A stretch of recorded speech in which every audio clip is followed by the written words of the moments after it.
नमस्कार. जय महाराष्ट्र. मी डॉक्टर अनिल फळे. मकर संक्रांतीच्या पूर्वी 3,000 रुपये लाडक्या बहिणींना मिळणार.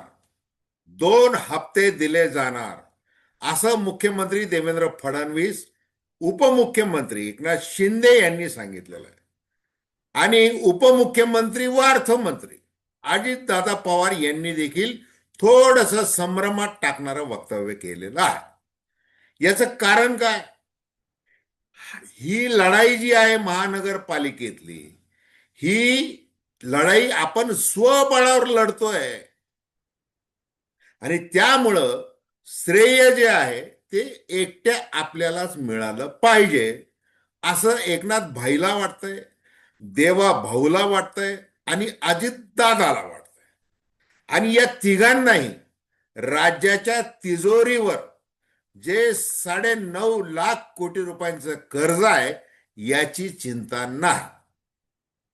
आता विधानसभा निवडणूक चालू असताना म्हणजे जुलै 2024 मध्ये ही योजना सुरू झाली. तत्कालीन मुख्यमंत्री एकनाथ शिंदे यांनी त्याचं नाव ठेवलं मुख्यमंत्री लाडकी बहीण योजना. आणि मग देवा भाऊ आणि अजितदादा यांनी कसं श्रेय घेण्याचा प्रयत्न केला त्याचं एक वेगळं रूप महाराष्ट्राने पाहिलेलं आहे. आता काँग्रेस, शिवसेना, उद्धव बाळासाहेब ठाकरे यांच्यासह अनेक विरोधकांनी निवडणूक आयोगाला लेखी कळवलेलं आहे की तुम्ही निवडणूक चालू असताना महानगरपालिकेची अशा प्रकारे 2 हप्ते देणं हे मत प्रभावित करण्याचा एक प्रयत्न किंवा अपराध म्हणून तुम्ही तो हप्ता रोखला पाहिजे. आमचा या योजनेला विरोध नाही हे स्पष्ट करत हप्ते 14 तारखेच्या पूर्वी किंवा 14 तारखेला देण्यास विरोध केलेला आहे. एकूण काय की 46,000 कोटी रुपयांचा बोजा दर वर्षाला पडतोय. बाकीचे जे मुख्य प्राधान्यक्रम आहेत, शिक्षणाचा आहे, सिंचनाचा आहे, आरोग्याचा आहे, ग्रामीण विकासाचा आहे, याला निधी कमी पडला तरी चालेल. परंतु आम्हाला निवडणूक जिंकायची आहे, त्यामुळं आम्ही लाडकी बहीण लाडकी बहीण असं जे काही गजर करतोय आणि फेर धरून नाचतोय आम्ही सगळीकडं, ते आम्हाला करायचंच आहे. चिंता कशाची आहे? मिळणाऱ्या मतांची आहे. हे जरी असलं, विधानसभा निवडणुकीमध्ये भरभरून यश मिळालं, भाई दादा आणि भाऊ सगळे आनंदाने नाचले.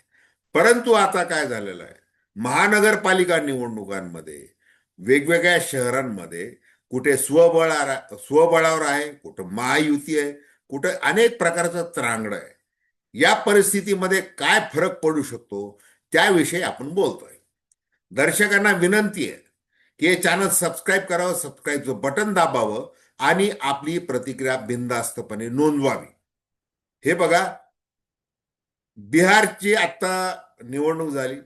तिथं बिहारमध्ये काय केलं, भारतीय जनता पार्टी आणि जदयू म्हणजे तुमचं नितीश कुमार जे मुख्यमंत्री झालेले आहे, एकदम 10,000 रुपये जमा करून टाकले. सरकार आलं, ते आता थांबवण्यात आलं. आता नाही दिले जाणार.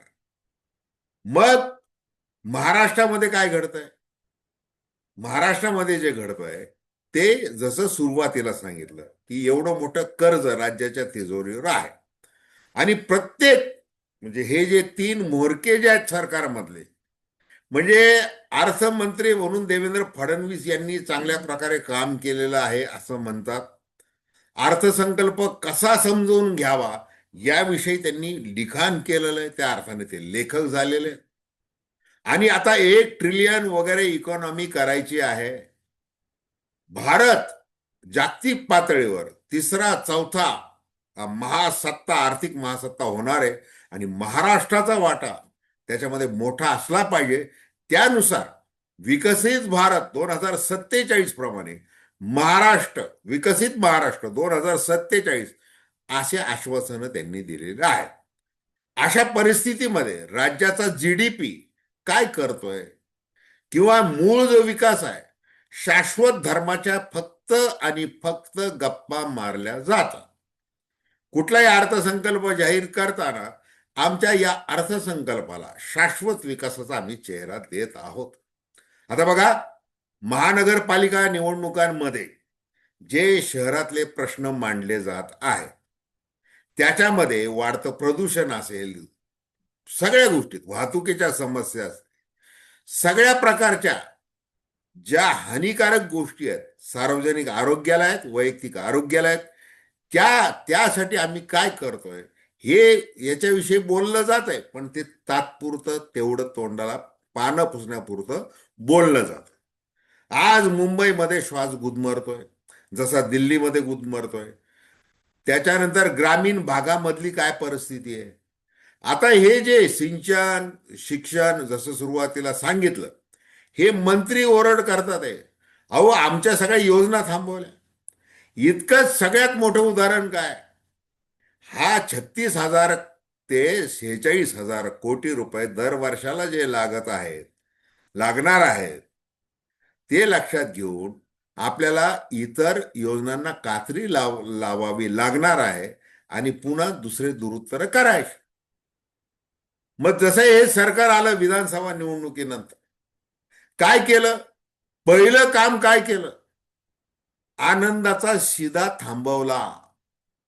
जो आनंदाचा शिदा देण्याची सुरुवात तत्कालीन मुख्यमंत्री एकनाथ शिंदे यांनी केली होती, म्हणजे ते सणांच्या काळामध्ये ते धान्य द्यायला देखील सरकारची तेवढी ऐपत राहिलेली नाही.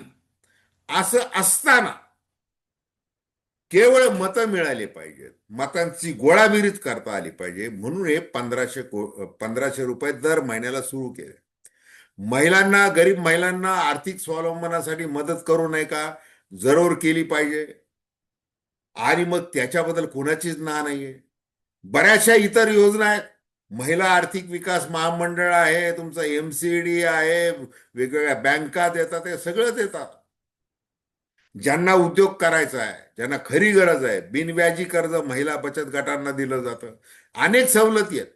पुन्हा ते सांगितलं जातं, आता पंतप्रधान नरेंद्र मोदी यांनी कसं केलेलं की लखपती दिदी वगैरे, मग त्या कोट्यावधी लखपती महाराष्ट्रात करायच्या असं देखील सांगितलं जातं.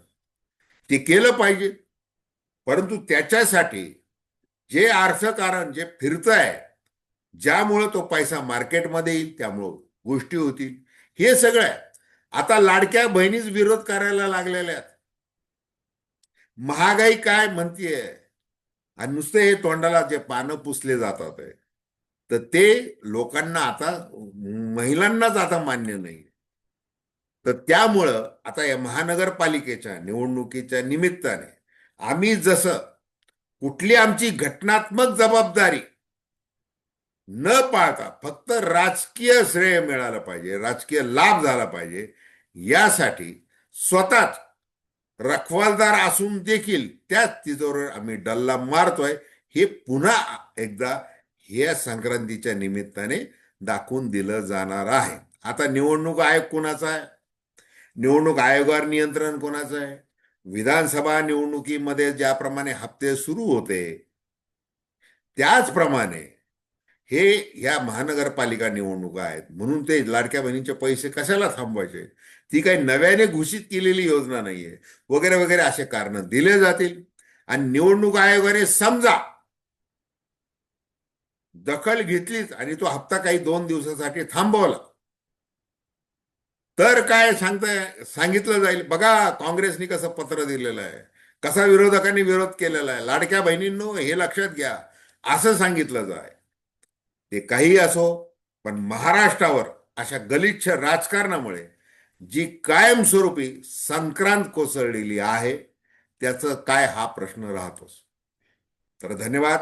हा व्हिडिओ आपल्याला आवडला असेल अवश्य शेअर करा, सबस्क्राईब करा आणि आपली प्रतिक्रिया बिनधास्तपणे नोंदवा. धन्यवाद.